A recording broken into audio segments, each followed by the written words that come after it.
Olá, boa tarde a todos e a todas. Bom, vou falar em inglês, porque a nossa convidada vai falar em inglês.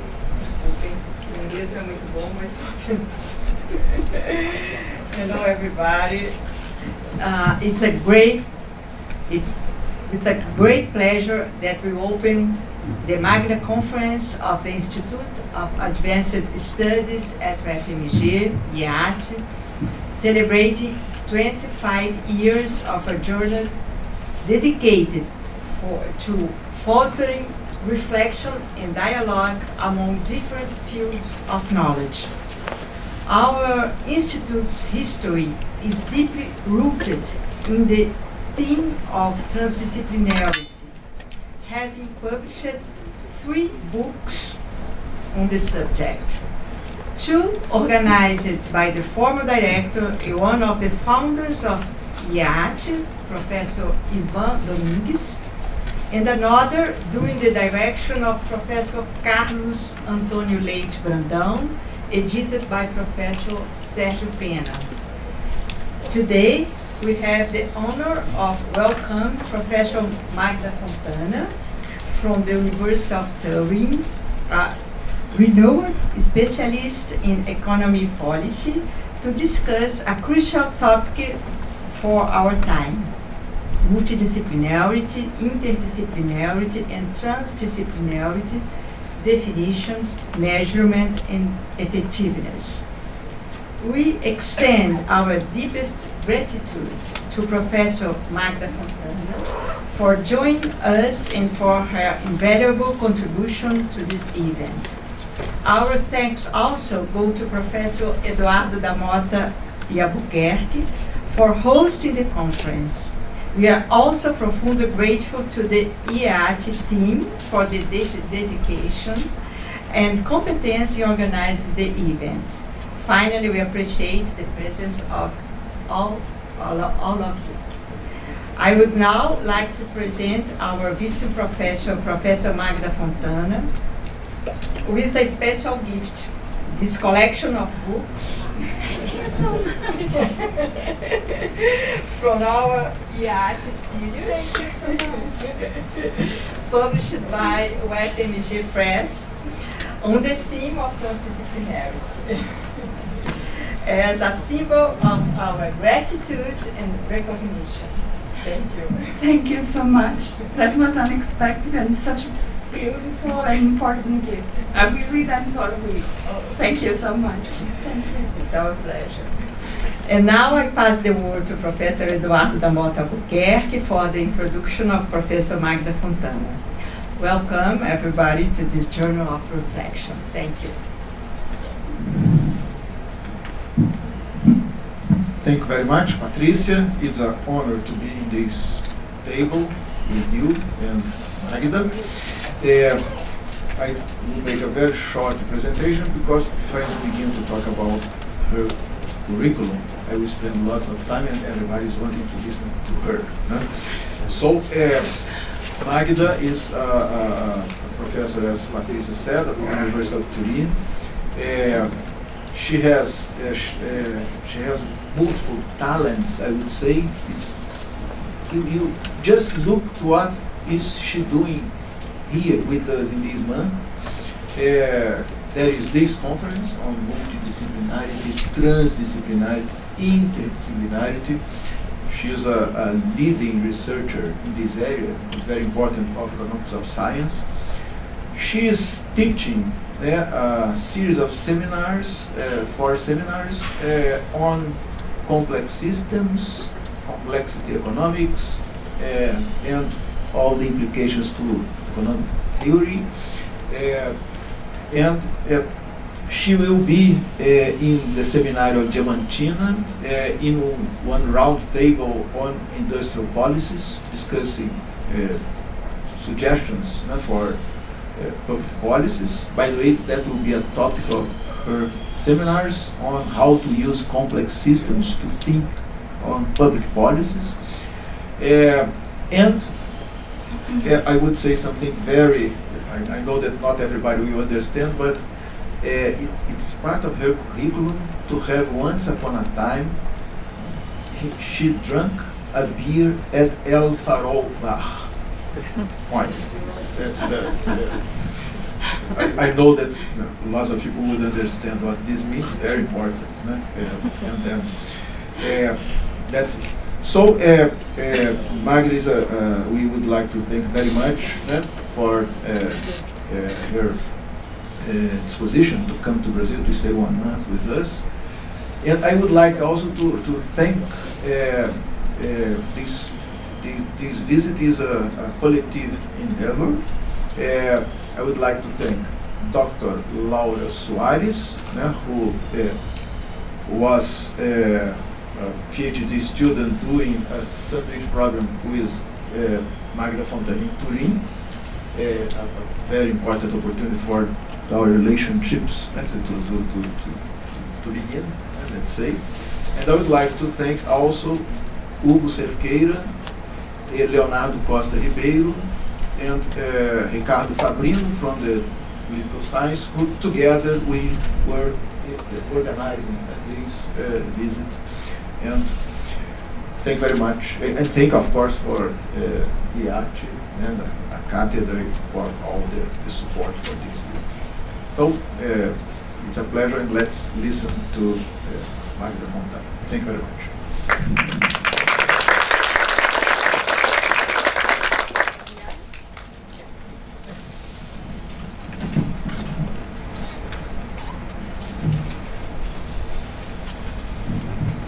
Of course, it is my turn to acknowledge and thank all the support that I have received from the institution here, from the university, and I also want to thank the colleagues for the interesting discussion we already had. I arrived 1 week ago and my head is already full of projects and ideas, so thank you for making this possible. Thank you for the warm welcome, and thank you for the beautiful idea, path-breaking idea you have just offered me when I just arrived. So thank you. And I do hope this talk would be at least interesting for you. I am a professor in economic policy, and my focus is mainly on how policy can help the well-being of society under many respects. And I recently, not really recently, in the last 10 years, focused mainly on science. The link between science and wealth, progress, everything that can improve our life in a society. And what I have found out is that there is little knowledge about processes of unfolding in knowledge. There is a lot of measurement about productivity of research, about funding research, but little knowledge on what science is really about. So I'm really keen on reading philosophy of science and history of economic thought. And I won't claim I am an expert, but what I claim is that relying on that literature, I was able to just develop some understanding on what is happening. And today I'm going to just talk to you about my ideas on what is happening. And I'm willing to listen to your criticism, suggestion, and to possibly answer your questions. So let's get started. My first consideration is that science is not a given.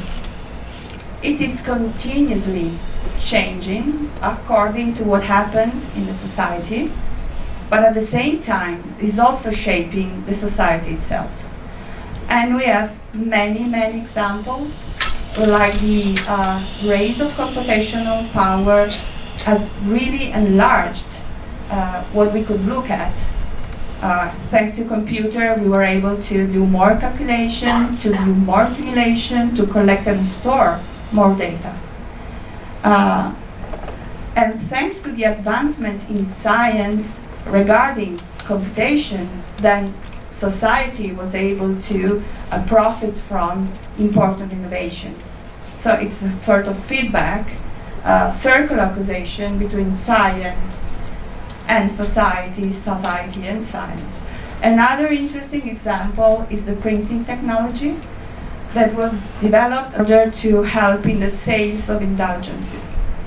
Because the clergyman had to write the papers by hand, and that took time, whereas having them printed was really faster. And then printing made a huge impact on the information circulation, diffusion of knowledge through all the Middle Age and forward. So there is always this kind of relationship. But the way that interaction unfolds is not fixed. It changes a lot. And the key to understand the process that links society to science and progress, science and society, is to understand how knowledge is integrated. So we tend to think of a scholar just sitting there and say, oh, I have a good idea, and then the rest comes, but it's normally not that way, or at least there are many ways for that to happen. Roughly, what happens is that we have knowledge sources, either experimental or we can find that in papers. Then we elaborate on our knowledge sources and we embed, we codify the output of our thinking into something that can be read, something that can circulate, a patent or a paper, an article. And then we have something that we call impact, and that can be impact from an individual perspective, our citations, a very important indicator within academia. But most importantly, impact is how the knowledge we have produced, we have integrated, affects society. Okay. So this is the probably most simplest way of looking at the process of integrating knowledge. But there is more. I can integrate knowledge just looking from different perspectives. I think that the example here from Choi and Park is self-explanatory. I can look at a painting and look at it through the lens of art, maybe religion, and also geometry, the technique of painting. But in that way, I just have different disciplines looking at the same object without any stable knowledge integration.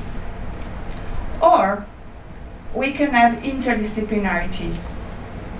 So we can have specialized knowledge that is brought together to solve a problem. And by specialized knowledge, I mean, of course, knowledge from different fields and all kinds of knowledge, being that methods or theory, tools, perspective, anything that can add on knowledge.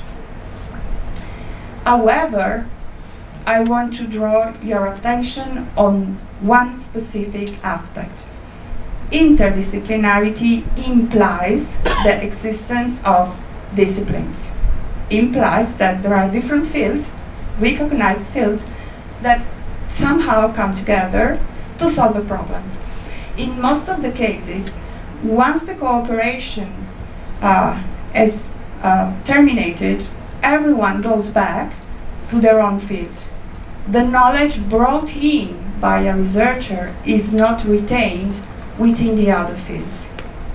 In economics, it often happens that we need statistician for our work because we don't know how to deal with certain kinds of data, and so we ask for someone to co-author a paper with us. And at the end of the paper, we have an insight on what happened, hopefully, but we don't have the knowledge to reproduce or to advance that contribution. And this is mainly what interdisciplinarity is about.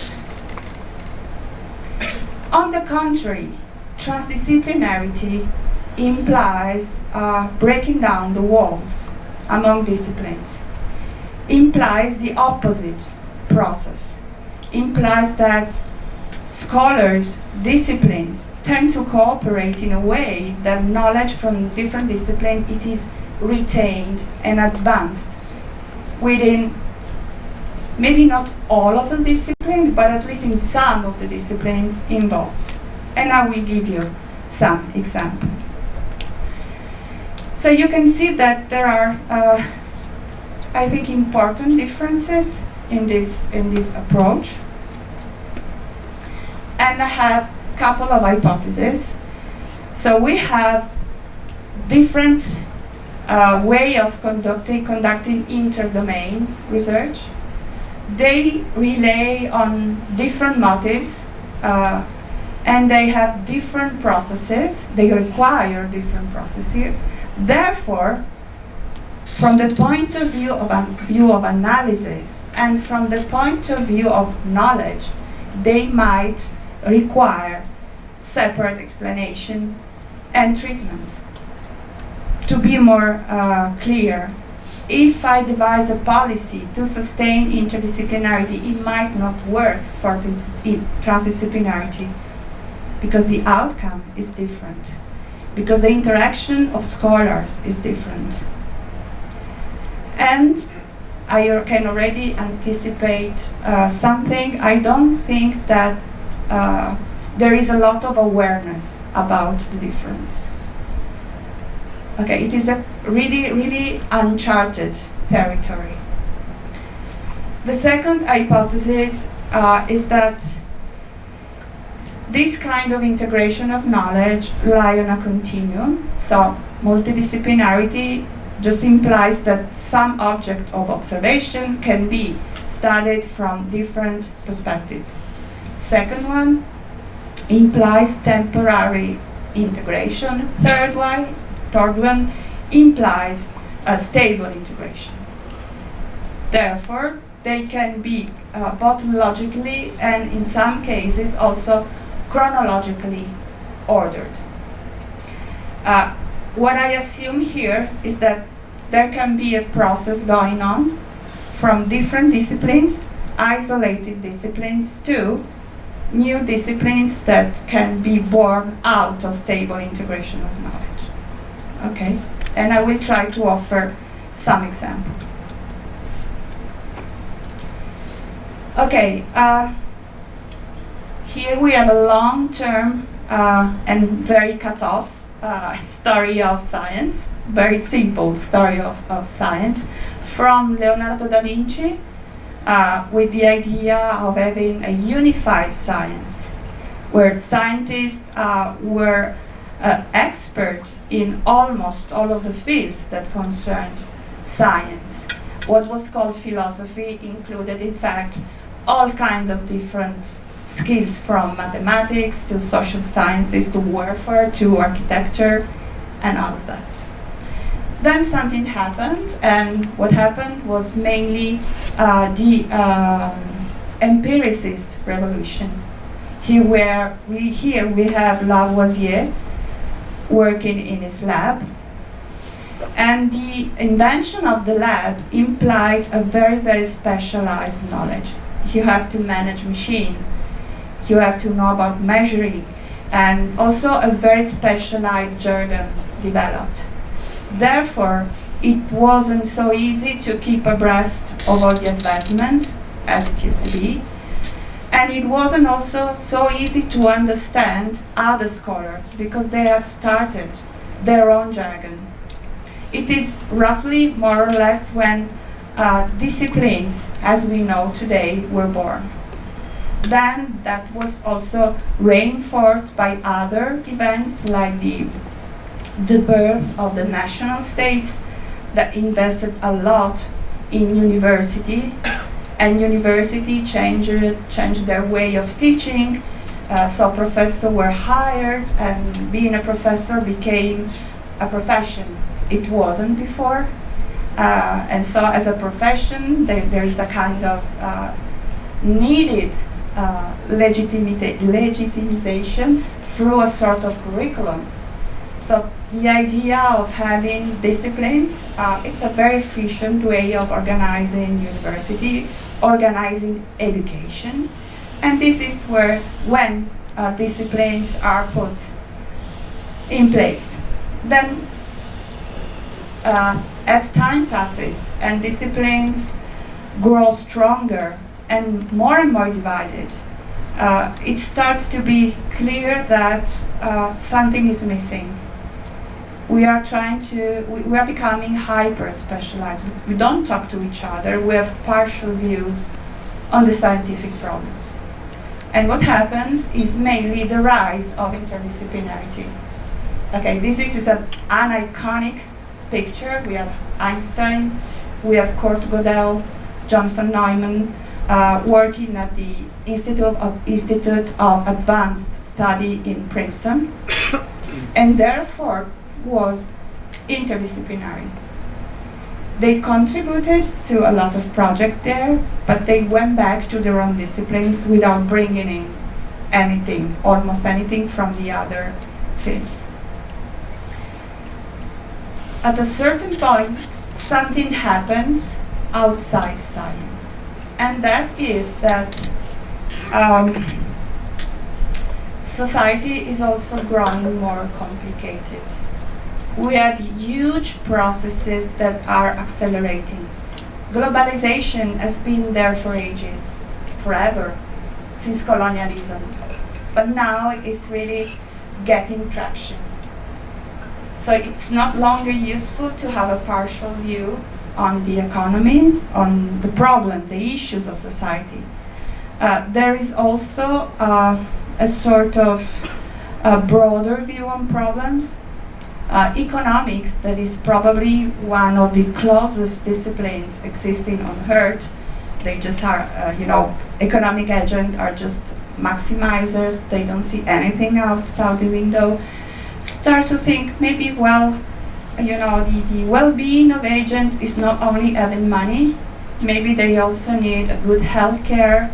Maybe they also need democracy. So the point is that society is now very integrated, and interdisciplinarity in certain cases is not enough to solve societal problems and scientific problems too.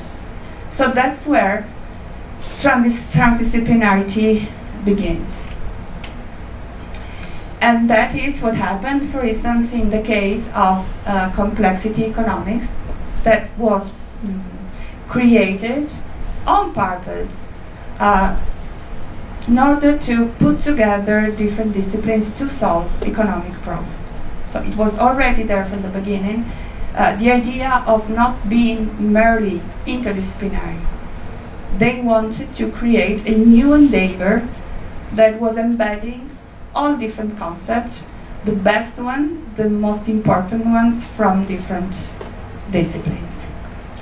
And what I am implying with this talk is that indeed policy has to be aware of these patterns and possibly try to steer them towards the best outcome for society.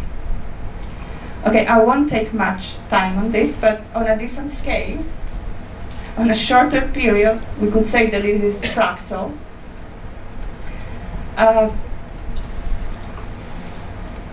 The same happened also within economics. We started with a very, very cohesive mainstream that was keeping out all dissenting ideas. I don't know if you can read here, but here is heterodoxy. And orthodoxy is a small part of the mainstream, the one that only accepts certain concepts. Then what we see is that the mainstream starts to get more and more fragmented, because as the main paradigm, the neoclassical one, is no longer working, in a Kuhnian perspective, scholars, economists keep on bolting on solutions, importing solutions to adjust for anomalies. up to a point in which everything dissolves. So the mainstream is no longer, maybe dissolve is a strong term. I mean, it's fragmented. Okay, it's not so easy to identify with one line of thought. And at the same time, economists tend to create niche and subfield and association and specialized journal. So we have the same problem: lack of communication, partial solution, a lot of duplicated effort. Not good for science, not good for society. And then we have transdisciplinarity. I think that we were supposed to have a snap there, but it disappeared. But I think, no, it really disappeared. Okay, it was supposed to be there, but I tried to explain to give you an impression on what it was. It was an analysis of the papers published by the Santa Fe program, and it was a textual analysis. It was a topic modeling done with this technique that is called latent Dirichlet allocation, that tend to create group of words taking into account the semantic of the test. So what we could really try to do is to understand what the text is about. So instead of looking, if you, let's see, okay, to make it clearer. Okay, so when we look at interdisciplinarity, we often look here, different sources of knowledge that have been used to create some codified knowledge. When you do topic model or you look for transdisciplinarity, I think it's more accurate to look at the output, because it is in there that the new knowledge, the integrated knowledge is to be found. It is the outcome of a process that rely on different skills, but in the end has to embed them in a framework that is organized, understandable, and all that. So what I did, and try to, I ask you to imagine, is to define the disciplines that were used in order to produce the papers from Santa Fe. And what you get is really a set of different disciplines that range from statistics to engineering to, of course, economics, even archaeology. One of the first work published by the Santa Fe Institute was a paper on the evolution of a society called the Anasazi. They were there in New Mexico, close to where the institute was. So in order to test their idea on evolution and adaptation, they studied that society. So they also have archaeologists working there. So now I will try to focus on each of the two main ways of integrating knowledge. Maybe I can ask Eduardo just to tell me how long I'm taking so I can... Okay. Okay. Oh, she's in charge. Okay. So interdisciplinarity. There is a lot of hype on interdisciplinarity. This is a special issue of nature, and scholars are represented as superheroes that have to work together to save the world. So differently from what happens with transdisciplinarity, interdisciplinarity has caught the attention of scholars and funding institutions and governments quite a lot. Not quite a lot, a lot. There is a lot of attention. Why it is so? It is so because, at least from the perspective of the science of science and economics of science, the effects of hyper-specialization are multiple and are not good. This is the age at first innovation. We are looking at patents here, so Now, for a scholar or inventor to reach the frontier and being able to innovate, it takes longer and longer. There is too much knowledge out there. It's really hard to carry the burden of knowledge and be innovative. This is the trend in the ability of switching field during career, giving meaningful contribution in fields that are different from the one to which one a scholar initially belongs. Declining, specialization. And here is the rise of interdisciplinarity through a proxy, is the number of co-authors that is increasing a lot. In order to innovate, register a patent, in order to publish a paper, I need help. And that help comes from different disciplines. So first problem is becoming harder to innovate. Second problem, from the perspective of the growth, economic growth, we have an increasing number of researchers and a decreasing total factor productivity.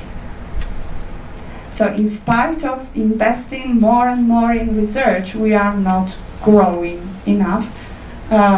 We are not innovating enough. And according to the scholars, it is hyper-specialization that has to be blamed.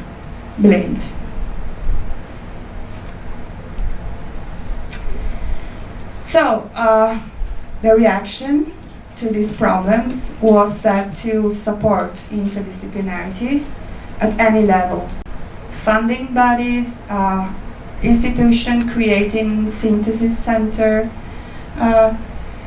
yet when you go through what in practice interdisciplinarity is, and we need that kind of knowledge to see what is happening when you go interdisciplinarity as an individual, as an institution, we need a theoretical framework, a sound theoretical framework, and we need a valid set of indicators. That will happen in policy. But we have problems, okay? And ironically enough, the discussion on interdisciplinarity is disciplinary. So the same topic is looked into from scientometrics, natural science, economics, and the jargon is different, the approach is different, so we are not creating knowledge that we can sum up. We are not creating cumulative knowledge, and there is a lot of effort that is not worth the time and the funding. Okay. These are some examples of different ways of looking at interdisciplinarity. We can look at interdisciplinarity in different loci, in different places. So we can look at different sources of knowledge. We can look at what kind of knowledge is created, if we are able to discern the different contributions, and this is rarely discussed, but I think it's really, really important. Because we always have the accent on integrated knowledge, putting together people. But what is the fate? What happens to interdisciplinary knowledge? Who's going to read it? Is the outcome of my research useful for one discipline, or is it useful for a lot of disciplines? That would also be a great contribution regarding interdisciplinarity. The interdisciplinarity in impact. And it's easy to figure out that you can have different scenarios. You may have perfectly disciplinary knowledge that impact on many different disciplines, or you can have a very interdisciplinary knowledge integration a very interdisciplinary knowledge item that is created, but no one's read it outside it, one field or two. Okay, all of this, especially the first two, is treated by the literature totally independently. So everything is labeled as interdisciplinarity. This is happily ignored. And I think this is very relevant for policy, very relevant for advancement. Who uses your knowledge? What disciplines? Read your paper. And I think that as scholars, we are often evaluated according to our citation, the number of our citation, our age index. But I think that also looking at our impact, not only in terms of numbers, but also in terms of looking at our impact in different fields, would be very, very interesting and would be an important way of evaluating scholars.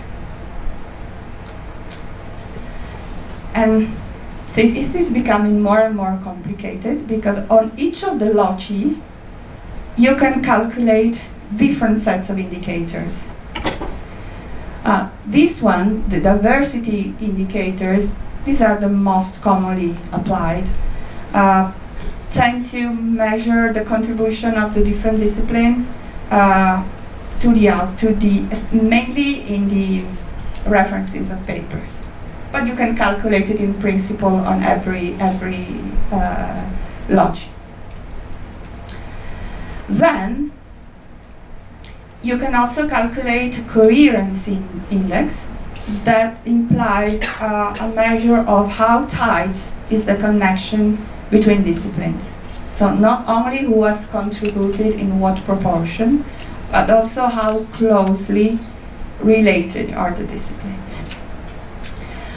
We can also look at how certain contribution or how certain fields are very important because they connect part of science that would have been otherwise isolated. This is also interdisciplinarity. And here complexity is intended in the meaning pioneered by Hidalgo and Hausmann.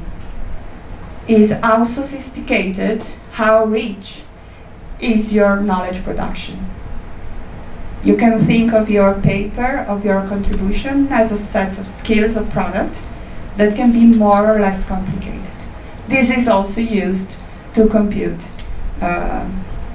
interdisciplinarity. Of course, I'm not going into details, but what I want you to see is that since we have a lot of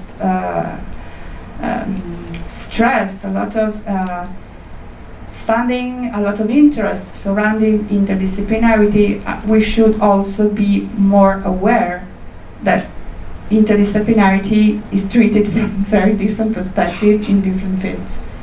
So it's hard to get a clear view on what is happening.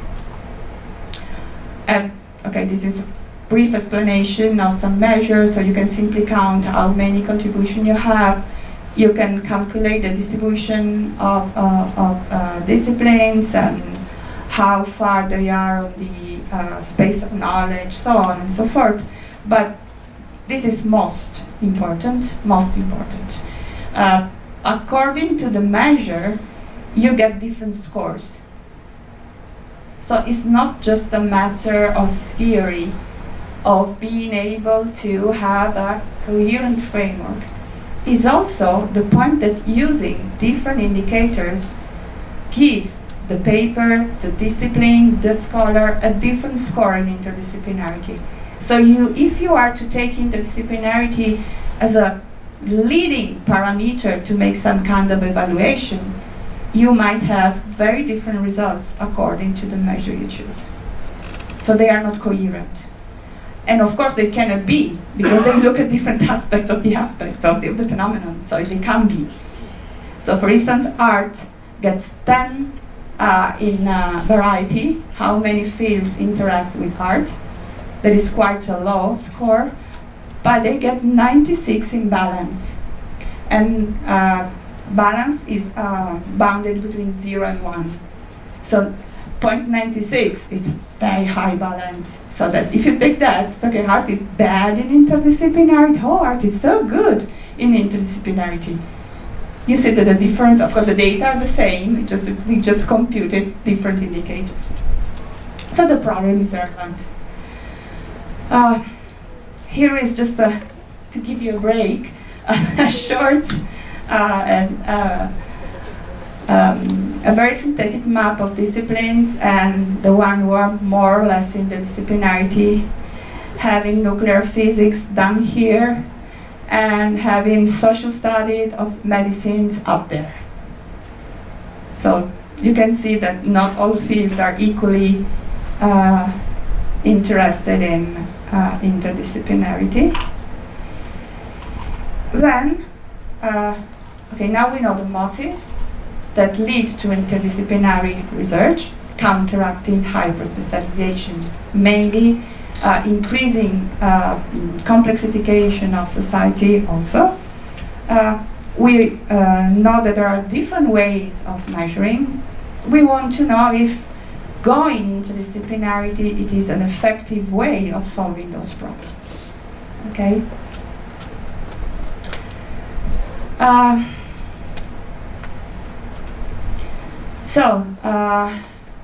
We are all aware that going interdisciplinary can be hard. It's hard to publish, it's hard to get recognition with our own niche and of course the others. And I think it is very important to work on building this framework, and I want to show you why. Interdisciplinarity is increasing. We just look at the green lines here, so they are increasing. And if you are not aware of the effect of interdisciplinarity, it can be somehow difficult to deal with it. What we do know is that when you publish interdisciplinary work, you need more time to get recognition, to get citation. Okay, so in the short term, 3 years after publication, citations are not there. And the yellow and the purple line are two different measures. First one is variety, how many disciplines. Second one is balance, so the distribution of disciplines within the papers. After 13 years, then you start having recognition. Okay, this 13 shouldn't scare you so much, because this is over 35 million papers. It's not the work of mine, and I'm sorry. No, it's here. So the source is here if you are interested. But it is calculated over 35 million of papers. So it really puts together all kinds of disciplines. So this is not a number that has a meaning as a scale. It's not cardinal. It's just ordinal. So it's 3 years against 13. So it's more. If you go interdisciplinarity, you have to be prepared to receiving citation at some point in time in the future, not now, not as the paper is published. Moreover, you have to carefully choose how the intensity of your interdisciplinarity. This is calculated over balance, and this is a work by me. At a given moment, if you increase interdisciplinarity, you get more citation. I'm not looking at time here, okay? But if you are too interdisciplinarity, if you go too far in combining knowledge, then your impact, the number of your citation, is going to decrease dramatically. So the strategic suggestion would be to have a main field in your paper and then also include other types of knowledge. This is from the individual viewpoint. From the societal viewpoint, I really don't know what to say. I mean, probably up here, we do have some very eclectic paper that puts together very, very different kind of knowledge, and probably no one can read through it. But we also have a region here that it's difficult to explain why impact is decreasing when you reach a certain threshold. And this is another, I was discussing that before, this is another important problem. This is a paper by me, and it is conducted on papers published by all the researchers working at the University of Florida. And we decided to look at just one university because we didn't want to have different institutional setting. We want all researchers to have the same incentive, the same rules applied to funding, promotion, and all that. And what we found is that as your interdisciplinarity increased, and we calculated it on all the diversity index, the first one on the left in the previous slide, as your interdisciplinarity increases, your wages decrease. And there might be confounding factors. I'm not just putting it as a result that will be there forever, but I think it makes sense because unfortunately university all over the world are still very much disciplinary based. So promotion, hiring, publishing still requires some labeling, some tag on who you are, what is your community, who you are talking to. And if you do otherwise, then you won't be evaluated, your work won't be evaluated in the same way as someone that is really between the lines, that is just just staying there and playing the game of the disciplines because you have your own association and you are famous in your little niche and it's easier to publish on your specialized journal. I mean, it's perfectly legitimate. I'm talking on the presupposition that interdisciplinarity is good for society. But if it is so if interdisciplinarity is good for society, it should also be good for scholars. Otherwise, we have a problem here. We have contrasting incentive. We are asked to do something that is not beneficial for our career. It's a career, it's not a vocation. Okay, we need to be rewarded for what we do. But on the contrary, and this is, in my opinion, witnesses for the idea that institutions are more open to interdisciplinarity than university. When you go interdisciplinary, you tend to have more funding from external funding bodies like European Commission, NSF, foundations. Okay, so you get money, you don't get reputation. You get money for research, you don't get money for you. Okay.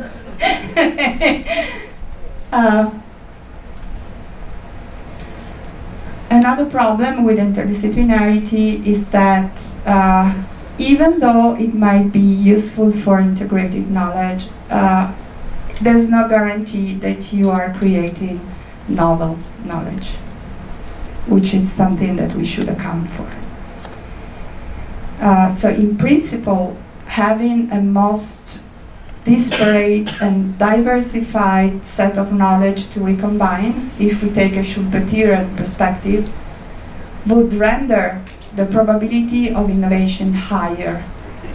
But if you look at numbers, you don't see a lot of it. Okay, I don't see any correlation between interdisciplinarity, recombination in inputs, and novelty in the papers. This line is the average of the sample, and this is the scatter point of the sample. These are papers in physics. So, my talk on interdisciplinarity is over. I am aware that I have raised issue, but I thought this was the place to raise issue and not to offer solution. Also because I don't have any.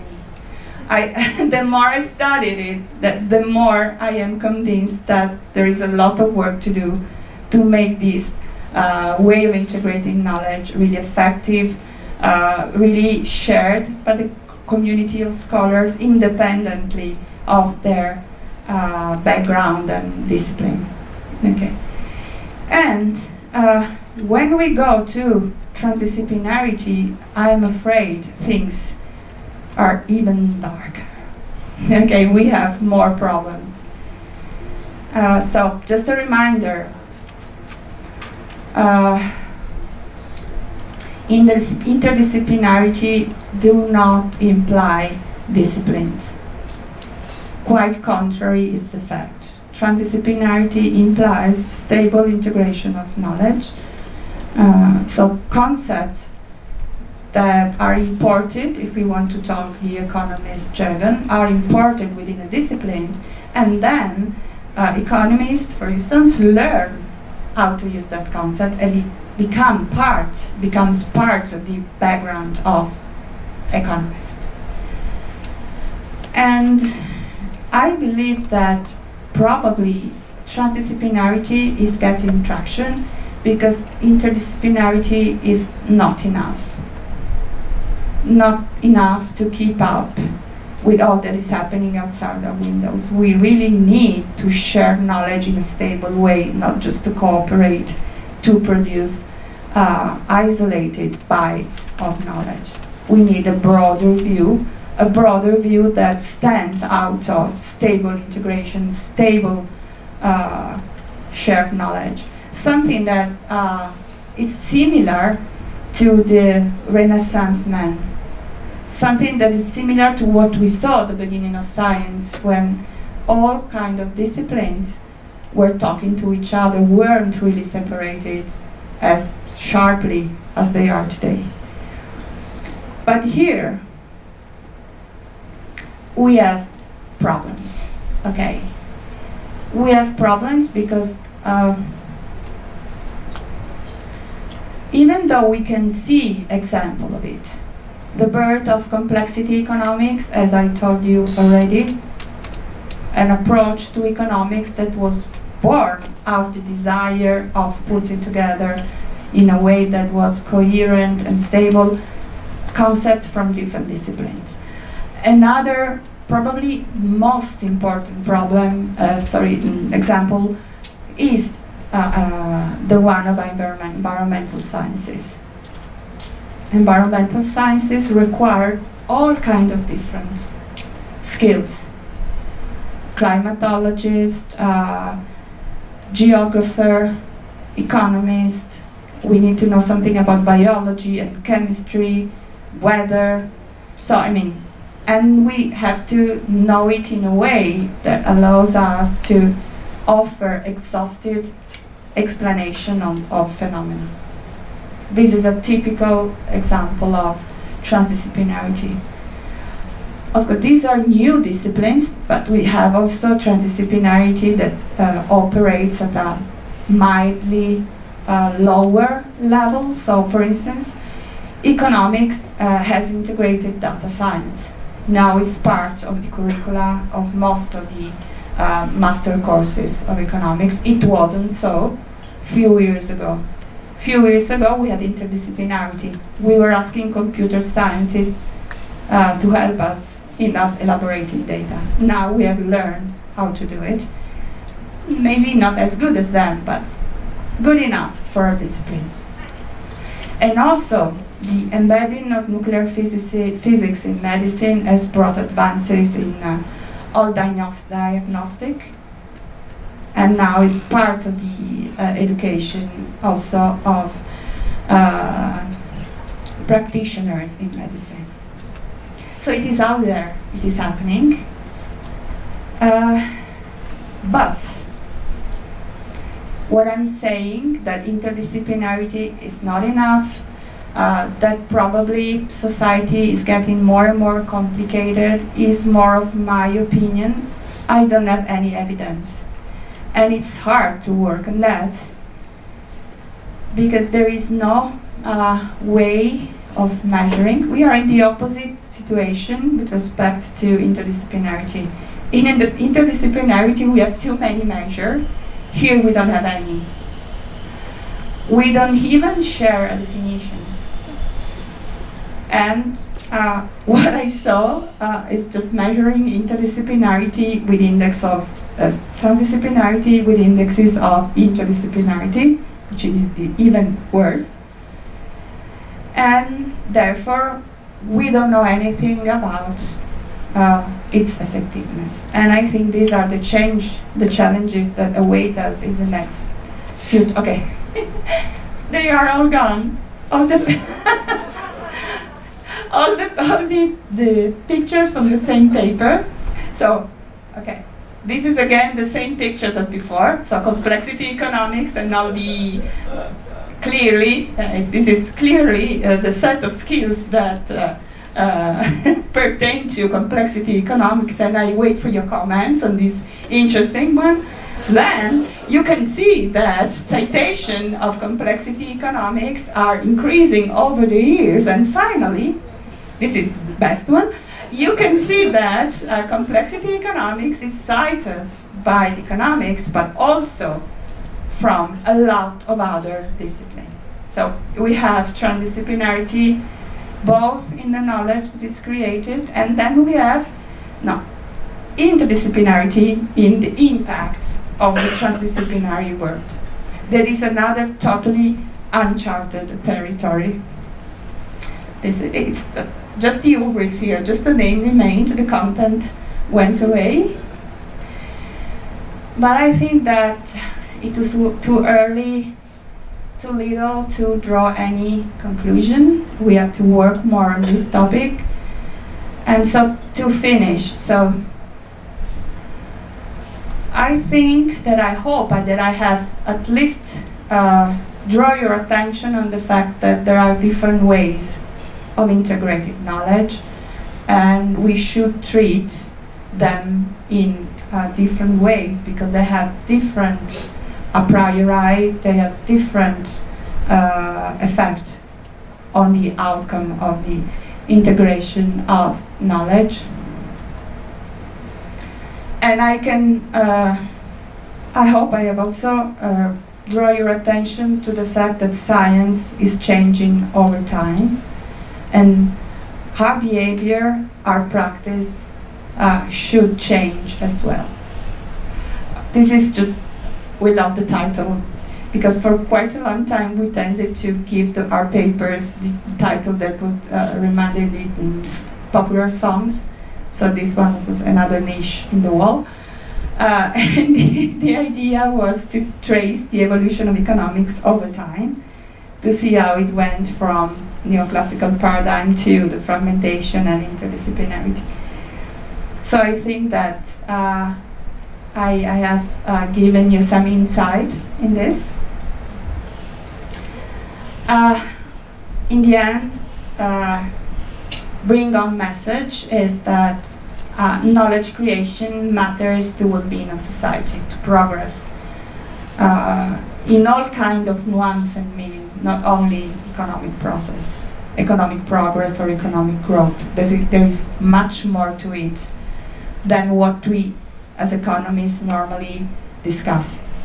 It is interdisciplinarity in itself, transdisciplinary in itself, the concept of progress. Second,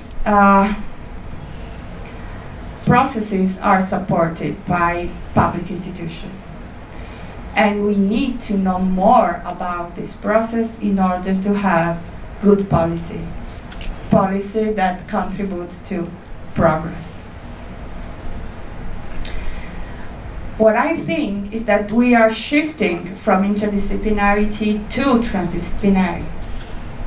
And we need a better understanding of the process. And last, there is a lot of work ahead. And this is roughly the project that I have presented when I applied for this chair. And this is the reason I'm here. And I hope I can do at least part of this work here while I'm here, and also in the future with the colleagues. Okay, what I've done so far is not entirely my doing, so I have to acknowledge my co-authors and collaborators that work in different institutions, especially Danielle, who used to be a student here, and now he works at the Politecnico of Milan. And of course, I want to acknowledge and express my gratitude to the Instituto de Estudos Avanzados, okay, here, for making this possible, and to the CEDEPLAR for hosting me and spoiling me and making me feel so welcome here. And last but not least, I also want to thank you for your attention.